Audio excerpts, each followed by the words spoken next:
ذرا توجہ فرمائیے. حضرت خالد بن ولید کا نام سنا ہے؟ یہ سیف اللہ ہے، اللہ کی تلوار. حضرت خالد بن ولید نے اپنی بیوی کو طلاق دے دی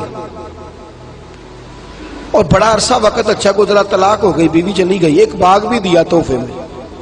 بعد میں ایک آدمی پوچھنے لگا، حضور آپ نے بیوی کو طلاق دے دی، کیا معاملہ تھا؟ آپ فرمانے لگے کوئی مسئلہ نہیں، میری بیوی بڑی نیک تھی، پرہیزگار تھی، اچھی تھی، فرما بردار. انداز دیکھیے گا. کہنے لگا جناب عجیب بات ہے، طلاق بھی دے دی اور اچھی بھی بڑی تھی، کس بات پہ طلاق دی؟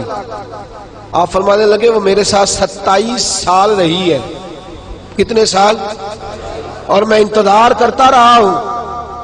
میرے نبی پاک صلی اللہ علیہ وسلم نے فرمایا جس کو اللہ تکلیف نہیں دیتا اس سے اللہ ناراض ہوتا ہے. میں نے 27 سال انتظار کیا، اس کے تو کبھی سر میں درد نہیں ہوا تھا. تو آپ فرماتے ہیں میں نے اسے ایک باغ دے کے بھیج دیا اس کے میکے. میں نے کہا تیرے اوپر چونکہ آزمائش نہیں آتی تو کہیں ایسا نہ ہو اللہ تجھ سے ناراض ہے تو مجھ سے بھی ہو جائے. مانے لگے اس خیال میں نے اس کو بھیج دیا ہے کہ اس پہ تو تکلیف ہی کبھی نہیں آئی. ہمارے ہاں ذرا ذرا سی آزمائشیں ہیں اور لمبے چوڑے پہاڑ ہیں. اور ایک اور بات سن لیں، آزمائشوں میں جو جینا سیکھ جاتا ہے نا، رب کریم اسے درجے بھی بڑے ہی عطا فرماتا ہے. جس کا دنیا میں کوئی سہارا نہیں نہ بنتا پھر اسے خدا کی رحمت آگے بڑھ کے سہارا عطا فرماتی ہے. اپنی زندگی کے اندر آزمائش سے لڑنا، تکلیف سہنا، ذہن بنا لے تکلیفیں آئیں گی، آزمائشیں آئیں گی، بیماری آئیں گی، مجھے برداشت کریں. جس کے اندر برداشت ہے اس کا حوصلہ بہت بڑا ہے، اور جو برداشت سے آ رہی ہے وہ ختم ہو جائے. میرے رسول کریم صلی اللہ علیہ وسلم کی صحابیہ حضرت اسماء بنت ابی بکر صدیق، جناب صدیق اکبر رضی اللہ تعالی عنہ کی صاحبزادی ہیں، حضرت عائشہ کی بڑی بہن ہے. یہ وہی ہے جو غار ثور میں میرے نبی کو کھانا پہنچایا کرتی.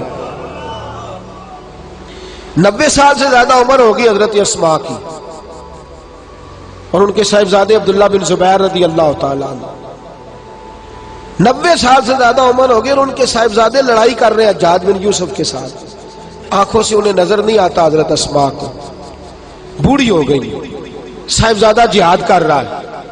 حضرت عبداللہ بن زبیر اپنی والدہ کے پاس آئے اور آ کے کہنے لگے اماں میرے کچھ ساتھی بھاگ گئے ہیں، کچھ کمزور ہو گئے، حجاج کے ساتھ میرا مقابلہ ہے. والدہ بڑا کم نظر آتا ہے، پریشان ہے، 90 سال سے زیادہ عمر ہے. اور ماں گلی میں جھگڑا ہو رہا ہو تو بیٹے سے کہتی ہے بیٹے تو اندر آ جا جلدی سے، تو نہ بیچ میں حصہ لے لے.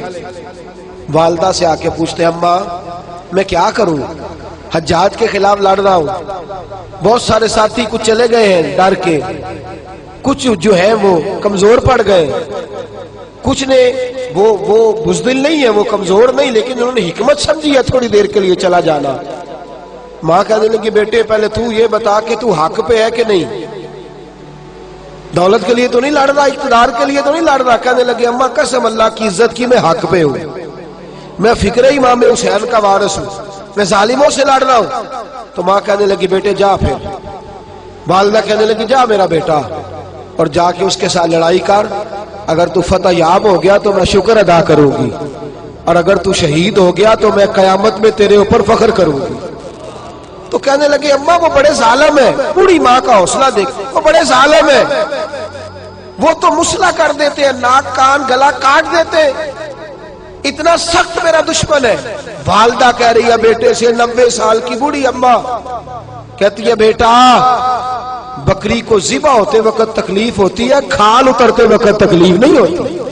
تکلیف تجھے ایک وقت ہوگی جب تیر لگے گا، جب تلوار لگے گی. ناک کان کاٹتے تجھے کیا تکلیف ہوگی، اللہ تجھے زیادہ اجر عطا فرمائے گا. جا مجھے بہادر کی ماں بننے کا شرف دے، بزدل کی ماں بننے کا شرف نہ دے. یہ دلیر ماں کا حوصلہ. یہ لفظ کیا کہ بیٹے کو بھیجا. حضرت عبداللہ بن زبیر لڑے، 14 دن تک آپ کی لاش لٹکی رہی، لیکن 14 دنوں تک آپ کے وجود سے خوشبو ہی آتی رہی. حجاج بن یوسف نے آپ کی ماں کو بلایا، حضرت اسماء آئی، کہنے لگا تجھے پتہ ہے تیرے بیٹے کی لاش لٹک رہی ہے؟ کہنے لگی کیا کہا؟ لٹک رہی ہے؟ ہاں تیرے بیٹے کی لاش لٹک. کیا کہتے ہو؟ تیرے بیٹے کی لاش لٹک رہی ہے. پھر بتا لو. تیرے بیٹے کی لاش لٹک رہی ہے. تو آپ فرمانے لگی شکر ہے اللہ کا میرے بیٹے کی لاش لٹک رہی ہے، کہیں جھکی ہوئی تو نہیں ہے نا، کسی ظالم کے آگے جھک تو نہیں نہ گئی، کہیں اس نے گلا کٹایا ہے کہیں جھکایا تو نہیں نا, شکر ہے میں اللہ تعالیٰ کا. کہنے لگے تو مجھ سے سفارش نہیں کرے گی کہ اس کی لاش کو ہٹا دوں؟ آپ فرمانے لگے جس رب نے اسے شہید ہونے کا حوصلہ دیا ہے وہ اسے قبر کی اعلیٰ جگہ بھی عطا فرمائے گا. حضرت عبداللہ بن زبیر جنت المعلیٰ میں آرام فرما رہے ہیں اور سرخیل ہے وہاں کے مسلمانوں کے. عزیزوں, تکلیفوں کو آگے بڑھ کے وصول کرنا. ذرا ذرا سی بات پہ لوگ چیختے چلاتے ہیں, کفر بولتے ہیں, گھروں میں فوتگی ہو جائے تو کفر. حضرت جعفر طیار شہید ہوئے, حضرت علی کے سگے بھائی تو ان کے گھر کی عورتیں رونے لگی. حضور نے فرمایا جاؤ انہیں چپ کراؤ. صحابہ گئے, خاموش نہیں, پھر رونے لگی. فرمایا چپ کراؤ انہیں, پھر چیخنے لگی. تیسری بار حضور نے فرمایا نہیں چپ کرتی تو ان کے منہ میں خاک ڈال دو. انہیں پتہ نہیں جو بین کرے, سر پھاڑے اور اپنے چہرے پر اپنے ہاتھ مارے وہ تو میری امت میں شامل ہی نہیں ہے, تو میری امت میں شامل ہی نہیں. میرے عزیزوں, شریعت اسلامیہ حوصلے کی بات کرتی ہے, صبر کی بات کرتی ہے. گھروں کے اندر ذرا ذرا سی بات میں بے صبری کرنا, ذرا دو چار جملے بھی ہم ہضم نہیں کر سکتے, ایک بے رخی بھی ہم ہضم نہیں کر سکتے, تھوڑی دیر کے لیے بھی کوئی آنے والا